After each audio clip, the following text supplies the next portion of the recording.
I think I'll be able to hit that for sure. Curtis, how much is kind of the sales pitch you have as far as the prospect? Like, this is what I did in 2024, all the torn ACL in my first season in the Big Ten. This is how much better I feel like I could be in 2025 and beyond when I'm healthy. Is that kind of part of the pitch you kind of looking at? Yeah, absolutely. I mean, I look back and look at how great the team did and how well I was able to perform with the torn ACL, and so I just look at it and want to tell teams that if I did that on a torn ACL and in a broken thumb, imagine what I could do when I'm fully healthy. Hey Curtis, I know it probably wasn't full speed when you guys would practice, but what was it like going against DJ West, and how do you feel like this game kind of translates to the NFL? Yeah, it's awesome. I mean, I actually played against him when he was at Kent State and I was at Ohio, and so I was much happier to be on the same team as him because he hits hard, he's a hard worker, and it's awesome to be able to see him succeed and at the bowl games and when he ran yesterday and did drills, and so I'm really happy for him and know that he's going to be an impact player when he gets to the next level.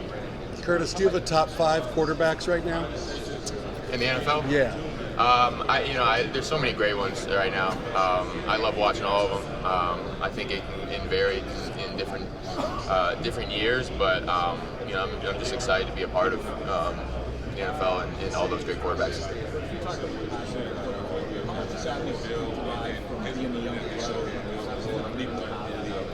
Yeah, I mean, my brother definitely, got me into football initially.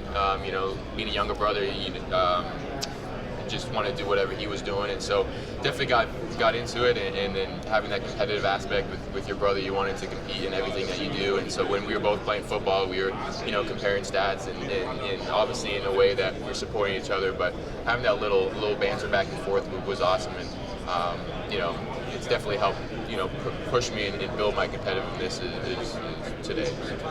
The other day, he was telling me about how proud he is that you're here and what does that mean to you?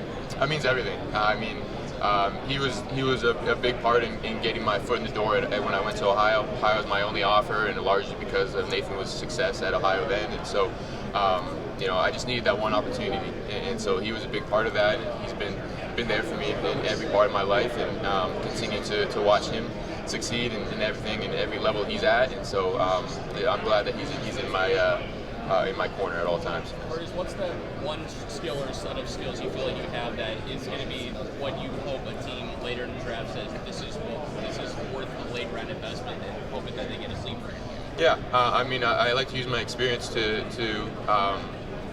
as one of my strengths. I played in a lot of football. I've learned a lot, and I've been a part of some really explosive offenses. I've been a part of a lot of winning teams, and it's helped me with my, the way that I see the field, the way that I process, the way that I anticipate and play on time. And so, and the best part is I'm still growing and learning, and so I have a lot of opportunity to learn at the next level. I can't wait to be coached and continue to learn and get better. And so I'm just excited for this opportunity. Curtis, correct me if I'm wrong, this is the first time you've quarterback since they signed the What does that mean to you?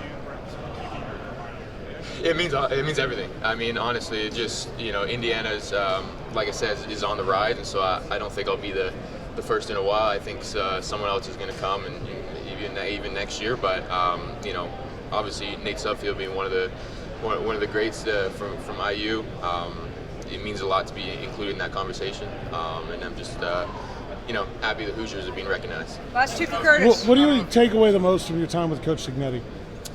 Just honestly that he's a very genuine guy, and what you guys see, in the media is who he is, and he's a winner. He knows what it takes to win, and he's got a formula. I don't know how he does it, but it's pretty impressive. Last one for Curtis. I don't know if you've talked to Fernando Mendoza at all or not, but as somebody who has, as a quarterback, had to absorb a lot of Coach Cignetti's, sort of system and style really quickly, what would you tell a quarterback stepping in are kind of the most important things at this time of year to make sure you're prepared for the season? Yeah, I mean, he's, I've known him a little bit through his younger brother as well, and so I knew him before he was being recruited by IU, and so, and he's a talented guy, and kind of be in the same situation where he's, we both played a lot of ball before coming to IU. I just tell him just trust yourself, trust your training. You walk into a great staff, great coach, and great scheme, and so absorb as much as you can, but just revert back to what you're training, and the reason you're there is because you're talented enough, and just you don't have to overthink it. Just go in and play ball.